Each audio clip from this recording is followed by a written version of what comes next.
मेरे प्यारे देशवासियों नमस्कार। कुछ समय पहले मुझे कर्नाटका के बाल मित्रों के साथ परोक्ष संवाद का अवसर मिला।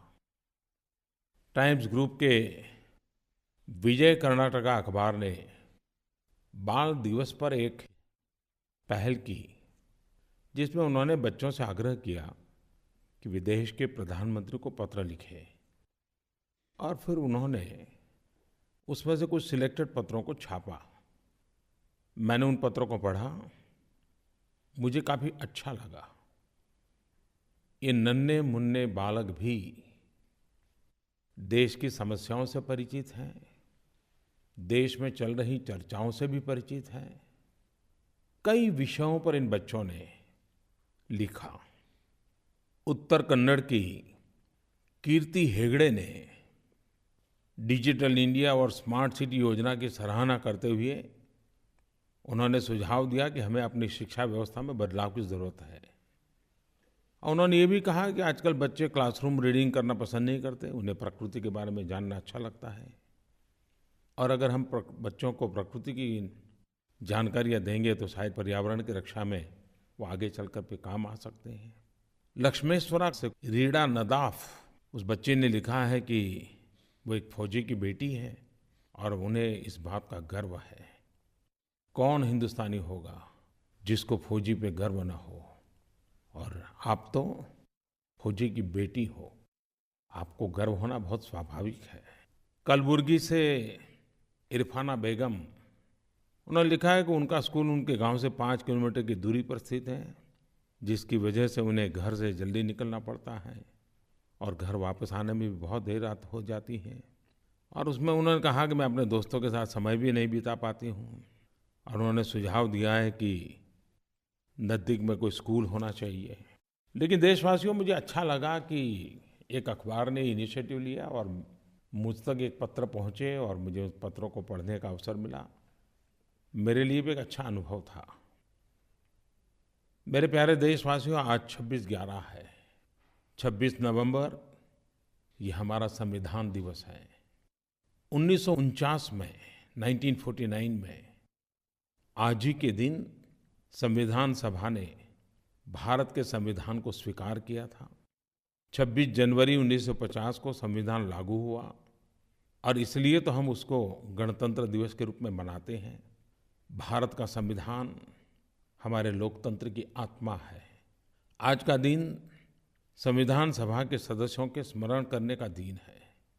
उन्होंने भारत का संविधान बनाने के लिए लगभग 3 वर्षों तक परिश्रम किया। और जो भी उस डिबेट को पढ़ता है, हमें गर्व होता है कि राष्ट्र को समर्पित जीवन की सोच क्या होती है। क्या आप कल्पना कर सकते हैं कि विविधताओं से भरे अपने देश का संविधान बनाने के लिए उन्होंने कितना कठोर परिश्रम किया होगा, सूझबूझ दूरदर्शिता के दर्शन कराए होंगे। और वह भी उस समय जब देश गुलामी की जंजीरों से मुक्त हो रहा था। इसी संविधान के प्रकाश में, संविधान निर्माता उन महापुरुषों के विचारों के प्रकाश में नया भारत बनाना, ये हम सबका दायित्व है। हमारा संविधान बहुत व्यापक है।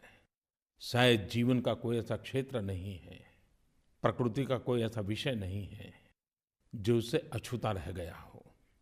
सभी के लिए समानता और सभी के प्रति संवेदनशीलता हमारे संविधान की पहचान है। यह हर नागरिक, गरीब हो या दलित, पिछड़ा हो या वंचित, आदिवासी, महिला, सभी के मूलभूत अधिकारों की रक्षा करता है और उनके हितों को सुरक्षित रखता है। हमारा कर्तव्य है कि हम संविधान का अक्षरशः पालन करें। नागरिक हो या प्रशासक, संविधान की भावना के अनुरूप आगे बढ़ें। किसी को किसी भी तरह से क्षति न पहुंचे, यही तो संविधान का संदेश है। आज संविधान दिवस के अवसर पर डॉक्टर बाबा साहब आम्बेडकर की याद आना तो बहुत स्वाभाविक है। इस संविधान सभा में महत्वपूर्ण विषयों पर 17 अलग-अलग समितियों का गठन हुआ था। इनमें से सर्वाधिक महत्वपूर्ण समितियों में से एक ड्राफ्टिंग कमेटी थी और डॉक्टर बाबा साहब आम्बेडकर संविधान की उस ड्राफ्टिंग कमेटी के अध्यक्ष थे। एक बहुत बड़ी महत्वपूर्ण भूमिका का वो निर्वाह कर रहे थे। आज हम भारत के जिस संविधान पर गौरव का अनुभव करते हैं, उसके निर्माण में बाबा साहब अम्बेडकर के कुशल नेतृत्व की अमिट छाप है। उन्होंने ये सुनिश्चित किया कि समाज के हर तबके का कल्याण हो।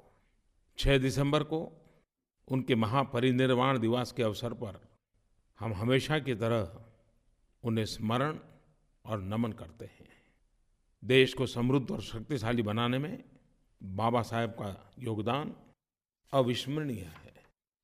15 दिसंबर को सरदार वल्लभ भाई पटेल की पुण्यतिथि है। किसान पुत्र से देश के लौह पुरुष बने सरदार पटेल ने देश को एक सूत्र में बांधने का बहुत असाधारण कार्य किया था। सरदार साहब भी संविधान सभा के सदस्य रहे थे। वे मूलभूत अधिकारों, फंडामेंटल राइट्स, अल्पसंख्यकों और आदिवासियों पर बनी एडवाइजरी कमेटी के भी अध्यक्ष थे। 26/11 हमारा संविधान दिवस है, लेकिन यह देश कैसे भूल सकता है कि 9 साल पहले 26/11 को आतंकवादियों ने मुंबई पर हमला बोल दिया था। देश उन बहादुर नागरिकों, पुलिसकर्मी, सुरक्षाकर्मी, उन हर किसी का स्मरण करता है, उनको नमन करता है जिन्होंने अपनी जान गंवाई। यह देश कभी उनके बलिदान को नहीं भूल सकता। आतंकवाद आज विश्व के हर भूभाग में और एक प्रकार से प्रतिदिन होने वाली घटना का एक अति भयंकर रूप बन गई है। हम भारत में तो गत 40 वर्ष से आतंकवाद के कारण बहुत कुछ झेल रहे हैं।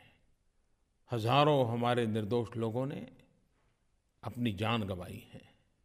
लेकिन कुछ वर्ष पहले भारत जब दुनिया के सामने आतंकवाद की चर्चा करता था, आतंकवाद से भयंकर संकट की चर्चा करता था, तो दुनिया के बहुत लोग थे जो इसको गंभीरता से लेने के लिए तैयार नहीं थे। लेकिन जब आज आतंकवाद उनके अपने दरवाजों पर दस्तक दे रहा है, तब दुनिया की हर सरकार, मानवतावाद में विश्वास करने वाले, लोकतंत्र में भरोसा करने वाली सरकारें आतंकवाद को एक बहुत बड़ी चुनौती के रूप में देख रहे हैं। आतंकवाद ने विश्व की मानवता को ललकारा है। आतंकवाद ने मानवतावाद को चुनौती दी है। वो मानवीय शक्तियों को नष्ट करने पर तुला हुआ है। और इसलिए अब सिर्फ भारत ही नहीं, विश्व की सभी मानवतावादी शक्तियों को एकजुट होकर आतंकवाद को पराजित करके ही रहना होगा। भगवान बुद्ध, भगवान महावीर, गुरु नानक, महात्मा गांधी, यही तो ये धरती है जिसने अहिंसा और प्रेम का संदेश दुनिया को दिया है। आतंकवाद, उग्रवाद हमारी सामाजिक संरचना को कमजोर कर उन्हें छिन्न भिन्न करने का नापाक प्रयास करते हैं। और इसलिए मानवतावादी शक्तियों का अधिक जागरूक होना समय की मांग है। मेरे प्यारे देशवासियों, 4 दिसंबर को हम सब नेवी डे, नौसेना दिवस मनाएंगे। भारतीय नौसेना हमारे समुद्र तटों की रक्षा और सुरक्षा प्रदान करती है। मैं नौसेना से जुड़े सभी लोगों का अभिनंदन करता हूँ। आप सभी जानते ही होंगे कि हमारी सभ्यता का विकास नदियों के किनारे हुआ है। चाहे वह सिंधु हो, गंगा हो, यमुना हो, सरस्वती हो। हमारी नदियाँ और समुद्र आर्थिक और सामरिक, स्ट्रैटेजिक दोनों पर्पज के लिए महत्वपूर्ण है। वे पूरे विश्व के लिए हमारा गेटवे है। इस देश का, हमारी इस भूमि का महासागरों के साथ अटूट संबंध रहा है। और जब हम इतिहास की ओर नज़र करते हैं तो 800-900 साल पहले चौल वंश के समय चोल नेवी को सबसे शक्तिशाली नौसेनाओं में से एक माना जाता था। चोल साम्राज्य के विस्तार में उसे अपने समय का इकोनॉमिक सुपर पावर बनाने में उनकी नेवी का बहुत बड़ा हिस्सा था। चोल नेवी की मुहिम, खोज यात्राओं के ढेरों उदाहरण का संगम साहित्य में आज भी उपलब्ध है। बहुत कम लोगों को पता होगा कि विश्व में ज़्यादातर नौसेनाओं ने बहुत देर के बाद युद्धपोतों पर महिलाओं को अलाउ किया था। लेकिन चोल नेवी में, और वो भी 800-900 साल पहले, बहुत बड़ी संख्या में महिलाओं ने प्रमुख भूमिका निभाई थी। और यहाँ तक कि महिलाएं लड़ाई में भी शामिल होती थी। चोल शासकों के पास शिप बिल्डिंग, जहाजों के निर्माण के बारे में बहुत ही समृद्ध ज्ञान था। जब हम नौसेना की बात करते हैं तो छत्रपति शिवाजी महाराज और नौसेना के उनके सामर्थ्य को कौन भूल सकता है। कोंकण तट क्षेत्र, जहाँ समुद्र की महत्वपूर्ण भूमिका है, शिवाजी महाराज के राज्य के अंतर्गत आता था। शिवाजी महाराज से जुड़े कई किले, जैसे सिंधुदुर्ग, मुरुड जंजीरा, सुवर्णदुर्ग आदि, या तो समुद्र तटों पर स्थित थे या तो समुद्र से घिरे हुए थे। इन किलों की सुरक्षा की जिम्मेदारी मराठा नौसेना करती थी। मराठा नेवी में बड़े बड़े जहाज़ों और छोटी छोटी नौकाओं का कॉम्बिनेशन था। उनके नौसैनिक किसी भी दुश्मन पर हमला करने और उनसे बचाव करने में अत्यंत कुशल थे। और हम मराठा नेवी की चर्चा करें और कान्होजी आंग्रे को याद न करें, ये कैसे हो सकता है। उन्होंने मराठा नौसेना को एक नए स्तर पर पहुंचाया और कई स्थानों पर मराठा नौसैनिकों के अड्डे स्थापित किए। स्वतंत्रता के बाद हमारी भारतीय नौसेना ने विभिन्न अवसरों पर अपना पराक्रम दिखाया, चाहे वो गोवा के मुक्ति संग्राम हो या 1971 का भारत पाक युद्ध हो। जब हम नौसेना की बात करते हैं तो सिर्फ हमें युद्ध ही नजर आता है, लेकिन भारत की नौसेना मानवता के काम में भी उतनी ही बढ़-चढ़ करके आगे आई है। इस वर्ष जून महीने में बांग्लादेश और म्यांमार में साइक्लोन मोरा का संकट आया था। तब हमारी नौसेना की शिप आईएनएस सुमित्रा ने तत्काल रेस्क्यू के लिए मदद की थी और कई मछुआरों को पानी से बाहर सुरक्षित बचाकर बांग्लादेश को सौंपा था। इस वर्ष मई जून में जब श्रीलंका में बाढ़ का भयंकर संकट आया था, तब हमारी नौसेना के 3 जहाज़ों ने तत्कालिक वहाँ पहुँच करके वहाँ की सरकार और वहाँ की जनता को मदद पहुँचाई थी। बांग्लादेश में सितंबर महीने में रोहिंग्या के मामले में हमारी नौसेना की शिप आईएनएस घड़ियाल ने मानवीय सहायता पहुँचाई थी। जून महीने में पापुआ न्यू गिनी की सरकार ने हमें एसओएस संदेश दिया था और उनकी फिशिंग बोट के मछुआरों को बचाने में हमारी नौसेना ने सहायता की थी। 21 नवंबर को पर्शियन गल्फ में एक मर्चेंट वेसल में पायरेसी की घटना में भी हमारी नौसेना जहाज आईएनएस त्रिखंड सहायता के लिए पहुंच गया था। फिजी तक आरोग्य सेवाएं पहुंचानी हो, तत्कालीन राहत पहुंचानी हो, पड़ोसी देशों को संकट के समय मानवीय मदद पहुंचानी हो, हमारी नौसेना हमेशा गौरवपूर्ण कार्य करती रही है। हम भारतवासी हमारे सुरक्षा बलों के प्रति हमेशा गौरव और आदर का भाव रखते हैं। चाहे वो आर्मी हो, नेवी हो, एयरफोर्स हो, हमारे जवानों का साहस, वीरता, शौर्य, पराक्रम, बलिदान, हर देशवासी उनको सलाम करता है। 125 करोड़ देशवासी सुख चैन की जिंदगी जी सकें, इसलिए वो अपनी जवानी देश के लिए कुर्बान कर देता है। हर वर्ष 7 दिसंबर को आर्म फोर्सेस फ्लैग डे मनाता है। यह देश के आर्म फोर्सेस के प्रति गर्व करने और सम्मान प्रकट करने का दिन है। मुझे खुशी है कि इस बार रक्षा मंत्रालय ने 1 से 7 दिसंबर तक अभियान चलाने का निर्णय किया है। देश के नागरिकों के पास पहुंच करके आर्म फोर्सेस के संबंध में लोगों को जानकारी देना, लोगों को जागरूक करना। पूरे सप्ताह भर बच्चे बड़े हर कोई फ्लैग लगाएं। देश में सेना के प्रति सम्मान का एक आंदोलन खड़ा हो जाए। इस अवसर पर हम आर्म फोर्सेस फ्लैग डिस्ट्रीब्यूट कर सकते हैं। अपने आसपास में, अपनी जान पहचान में जो आर्म फोर्सेस से जुड़े हैं, उनके एक्सपीरियंसेस को, उनके करेजियस एक्ट को, उससे जुड़े वीडियोस और pictures #arm forces flag day पर पोस्ट कर सकते हैं। स्कूलों में, कॉलेज में फौज के लोगों को बुला करके उनसे फौज के विषय में जानकारियाँ ले सकते हैं। हमारी नई पीढ़ी को फौज के संबंध में जानकारियाँ पाने का एक अच्छा अवसर बन सकता है। यह अवसर हमारे आर्म फोर्सेस के सभी जवानों के कल्याण के लिए धनराशि संग्रह करने का होता है। यह राशि सैनिक कल्याण बोर्ड के माध्यम से युद्ध में शहीद हुए सैनिकों के परिवारजनों को, घायल सैनिकों के कल्याण के लिए, उनके पुनर्वास में खर्च की जाती है। आर्थिक योगदान देने के लिए आप विभिन्न भुगतान के बारे में जानकारी ksb.gov.in से ले सकते हैं। आप इसके लिए कैशलेस पेमेंट भी कर सकते हैं।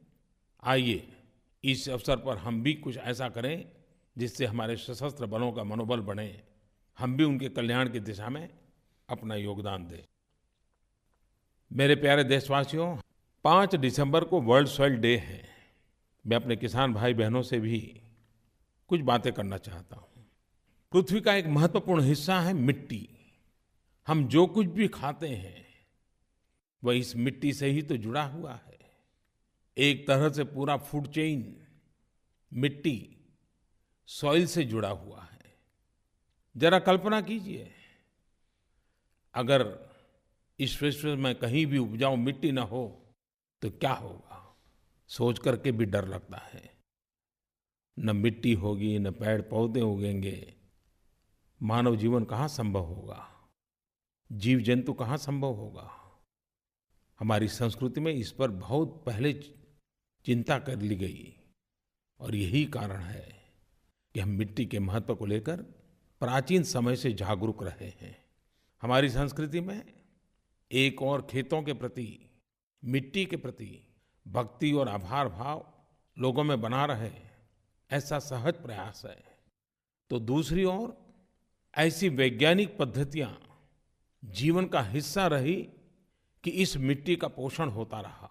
इस देश के किसान के जीवन में दोनों ही बातों का महत्व रहा है, अपनी मिट्टी के प्रति भक्ति और साथ साथ वैज्ञानिक रूप से मिट्टी को सहजना, संवारना। हम सबको इस बात का गर्व है कि हमारे देश के किसान परंपरा से भी जुड़े रहते हैं और आधुनिक विज्ञान की तरफ भी रुचि रखते हैं, प्रयास करते हैं, संकल्प करते हैं। मैं हिमाचल प्रदेश के हमीरपुर जिले के टोहू गांव, भोरंज ब्लॉक और वहाँ के किसानों के बारे में मैंने सुना था।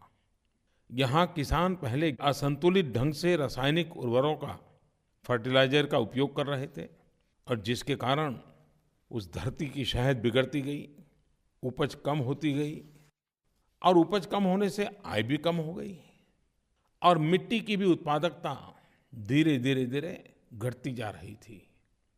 गांव के कुछ जागरूक किसानों ने इस परिस्थिति की गंभीरता को समझा और इसके बाद गांव के किसानों ने समय पर अपनी मिट्टी की जांच कराई और जितने फर्टिलाइजर, उर्वरकों, माइक्रोन्यूट्रिएंट्स और जैविक खाद का उपयोग करने के लिए उन्हें कहा गया, उन्होंने उस एडवाइस को माना, उस सलाह को माना। और आप ये परिणाम सुनकर के चौंक जाएंगे कि सॉइल हेल्थ के द्वारा किसानों को जो जानकारी मिली और उससे उनको जो मार्गदर्शन मिला, उसको लागू करने का परिणाम क्या आया। रबी 2016-17 में गेहूं के उत्पादन में प्रति एकड़ 3 से 4 गुना की वृद्धि हुई और आय में भी प्रति एकड़ 4,000 से लेकर के 6,000 रुपये तक की वृद्धि हुई। इसके साथ साथ मिट्टी की क्वालिटी में भी सुधार आया। फर्टिलाइजर के उपयोग कम होने के कारण आर्थिक बचत भी हुई। मुझे ये देखकर काफी खुशी है कि मेरे किसान भाई सॉइल हेल्थ कार्ड, मृदा स्वास्थ्य कार्ड में दी गई सलाह पर अमल करने के लिए आगे आए हैं और जैसे जैसे परिणाम मिल रहे हैं उनका उत्साह भी बढ़ता जा रहा है। और अब किसान को भी लग रहा है कि अगर फसल की चिंता करनी है तो पहले धरती माँ का ख्याल रखना होगा और अगर धरती माँ का हम ख्याल रखेंगे तो धरती माँ हम सबका ख्याल रखेगी। देश भर में हमारे किसानों ने 10 करोड़ से अधिक सॉइल हेल्थ कार्ड बनवा लिए हैं ताकि वे अपनी मिट्टी को बेहतर ढंग से समझ सकें और उस अनुरूप फसल भी बो सकें। हम धरती माता की भक्ति करते हैं पर धरती माता को यूरिया जैसे उर्वरक, फर्टिलाइजर से धरती माँ के स्वास्थ्य को कितनी हानि होती है, कभी सोचा है? हर प्रकार के वैज्ञानिक तरीक़ों से ये सिद्ध हो चुका है कि धरती माँ को आवश्यकता से अधिक यूरिया के उपयोग से गंभीर नुकसान पहुंचता है। किसान तो धरती का पुत्र है। किसान धरती माँ को बीमार कैसे देख सकता है? समय की मांग है इस माँ बेटे के संबंधों को फिर से एक बार जागृत करने की। क्या हमारे किसान, हमारे धरती के पुत्र, हमारे धरती के संतान ये संकल्प कर सकते हैं क्या कि आज वो अपने खेत में जितना यूरिया का उपयोग करता है, 2022 जब आज़ादी के 75 साल होंगे, आधा उपयोग बंद कर देगा। एक बार अगर माँ धरती का पुत्र, मेरा किसान भाई ये संकल्प कर लें तो देखिए धरती माँ की सेहत सुधर जाएगी, उत्पादन बढ़ जाएगा, किसान की जिंदगी में बदलाव आना शुरू हो जाएगा। ग्लोबल वार्मिंग, क्लाइमेट चेंज अब हम सब लोग अनुभव करने लगे हैं। वो भी एक वक्त था कि दिवाली के पहले सर्दी आ जाती थी। अब दिसंबर दस्तक दे रहा है और सर्दी बहुत धीरे धीरे धीरे कदम बढ़ा रही है। लेकिन जैसे ही सर्दी शुरू हो जाती है, हम सबका अनुभव है रज़ाई से बाहर निकलना जरा अच्छा नहीं लगता है। लेकिन ऐसे मौसम में भी सतत जागृत रहने वाले लोग कैसा परिणाम लाते हैं, और ये उदाहरण हम सबके लिए प्रेरणा देते हैं। आपको भी सुनकर के आश्चर्य होगा कि मध्य प्रदेश के एक 8 वर्षीय दिव्यांग बालक तुषार, उसने अपने गांव को खुले में शौच से मुक्त कराने का बीड़ा उठा लिया। इतने व्यापक स्तर का काम और इतना छोटा बालक, लेकिन जज्बा और संकल्प उससे कई गुना बड़े थे, बृहद थे और ताकतवर थे। 8 वर्षीय बालक बोल नहीं सकता, लेकिन उसने सीटी को अपना हथियार बनाया और सुबह 5 बजे उठकर अपने गांव में घर घर जाकर लोगों को सीटी से जगा करके हाथ के एक्शन से खुले में शौच ना करने के लिए शिक्षा देने लगा। हर दिन 30-40 घरों में जाकर के स्वच्छता की सीख देने वाले इस बालक की बदौलत कुम्हारी गांव खुले में शौच से मुक्त हो गया। स्वच्छता को बढ़ावा देने की दिशा में उस नन्हे बालक तुषार ने प्रेरक काम किया। यह दिखाता है कि स्वच्छता की न कोई उम्र होती है, न कोई सीमा। बच्चा हो या बुजुर्ग, महिला हो या पुरुष, स्वच्छता सभी के लिए जरूरी है और स्वच्छता के लिए हर किसी को कुछ न कुछ करने की भी जरूरत है। हमारे दिव्यांग भाई बहन दृढ़ निश्चयी है, सामर्थ्यवान है, साहसिक और संकल्पवान है। हर पल हमें कुछ न कुछ सीखने को मिलता है। आज वे हर क्षेत्र में अच्छा कर रहे हैं, चाहे खेल का क्षेत्र हो, कोई कंपटीशन का हो, कोई सामाजिक पहल हो। हमारे दिव्यांगजन भी किसी से पीछे नहीं रहते हैं। आप सबको याद होगा हमारे दिव्यांग खिलाड़ियों ने रियो ओलंपिक में बेहतरीन प्रदर्शन करते हुए 4 पदक जीते थे और blind T20 cricket world cup में भी चैंपियन बने थे। देश भर में अलग अलग तरह की प्रतियोगिताएं होती रहती हैं। पिछले दिनों उदयपुर में 17वीं नेशनल पैरा स्विमिंग प्रतियोगिता आयोजित हुई। देश भर के विभिन्न हिस्सों से आए हुए हमारे युवा दिव्यांग भाई बहनों ने इसमें भाग लिया और अपने कौशल का परिचय दिया। उन्हीं में से एक है गुजरात के 19 साल के जिगर ठक्कर।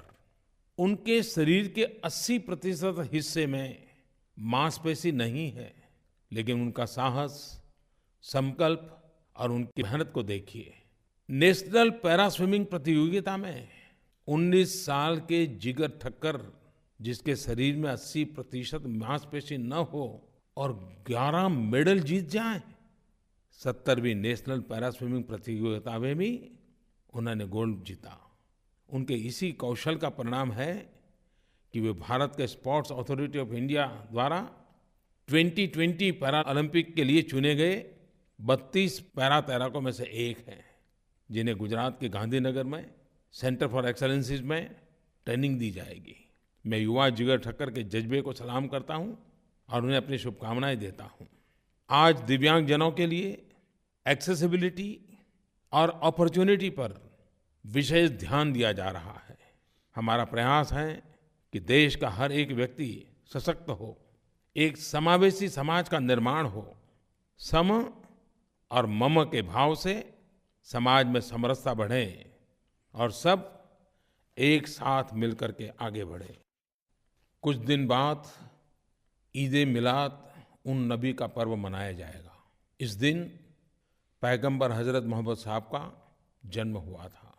मैं सभी देशवासियों को हार्दिक शुभकामनाएं देता हूं और मुझे आशा है कि ईद का यह पर्व समाज में शांति और सद्भावना को बढ़ाने के लिए हम सबको नई प्रेरणा दे, नई ऊर्जा दे, नया संकल्प करने का सामर्थ्य दे। नमस्ते प्रधानमंत्री जी, मैं कानपुर से नीरजा सिंह बोल रही हूँ। मेरी आपसे एक रिक्वेस्ट है कि इस पूरे साल में जो आपने अपनी मन की बात में जो बातें कही हैं, उनमें से जो 10 सबसे अच्छी बातें हैं, उनको आप हमसे दोबारा शेयर करें, जिससे कि हम सबको पुनः उन बातों का स्मरण हो और हमें कुछ सीखने को मिले। धन्यवाद। आपकी बात सही है। 2017 पूर्ण हो रहा है, 2018 दरवाजे पर दस्तक दे रहा है। लेकिन आपने अच्छा सुझाव दिया है। लेकिन आप ही की बात से मुझे कुछ और उसमें जोड़ने का और परिवर्तन का मन करता है। और हमारे यहाँ तो गांव के अंदर जो हमारे वरिष्ठ लोग होते हैं, गांव के जो बूढ़े लोग होते हैं, बड़े बूढ़े हमेशा कहा करते हैं, दुख को भूलो और सुख को भूलने मत दो। दुख को भूलें, सुख को भूलने ना दें। मुझे लगता है कि इस बात को हमने प्रचारित करना चाहिए। हम भी 2018 में शुभ का स्मरण करते हुए, शुभ का संकल्प करते हुए प्रवेश करें। हम जानते हैं कि हमारे यहाँ तो शायद दुनिया भर में होता है कि वर्ष के अंत में जब लेखा जोखा करते हैं, चिंतन मनन करते हैं, मंथन करते हैं और अगले वर्ष के लिए योजनाएं बनाते हैं। हमारे यहाँ मीडिया में तो बीते हुए साल की कई रोचक घटनाओं को फिर से एक बार पुनः स्मरण कराने का प्रयास होता है। उसमें पॉजिटिव भी होती हैं, नेगेटिव भी होती हैं। लेकिन क्या आपको नहीं लगता है कि 2018 में हम प्रवेश अच्छी चीज़ों को याद करके करें, अच्छा करने के लिए करें? मैं आप सबको एक सुझाव देता हूं कि आप सब 5-10 अच्छी पॉजिटिव बातें जो आपने सुनी हो, आपने देखी हो, आपने अनुभव की हो और जिसको अगर और लोग जाने तो उनको भी एक शुभ भाव पैदा हो, क्या आप इसमें योगदान दे सकते हैं? क्या इस बार हम इस वर्ष के अपने जीवन के 5 पॉजिटिव एक्सपीरियंस शेयर कर सकते हैं? चाहे वो फोटो के माध्यम से हो, छोटी सी कोई कहानी के रूप में हो, स्टोरी के रूप में हो, छोटे से वीडियो के रूप में हो। मैं निमंत्रित करता हूं कि 2018 का स्वागत हमें एक शुभ वातावरण में करना है, शुभ स्मृतियों के साथ करना है, पॉजिटिव थिंकिंग के साथ करना है, पॉजिटिव बातों को याद करके करना है।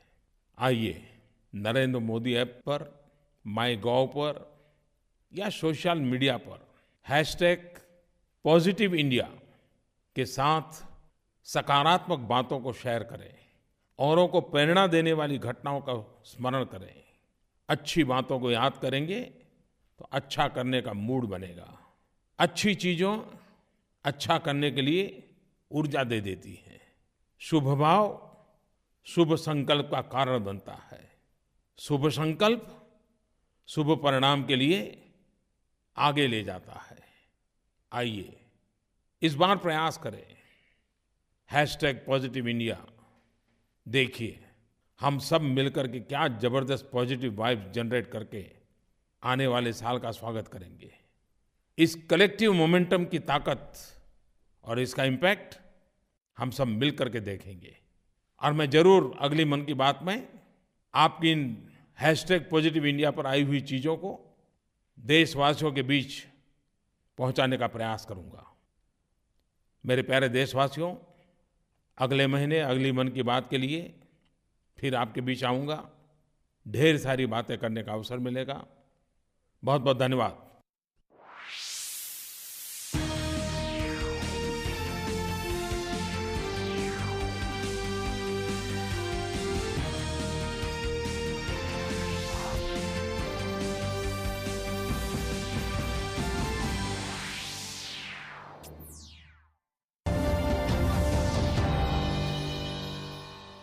आपके सपनों के घर का वित्त पोषण इंडियन बैंक दे रहा है केवल 8.35%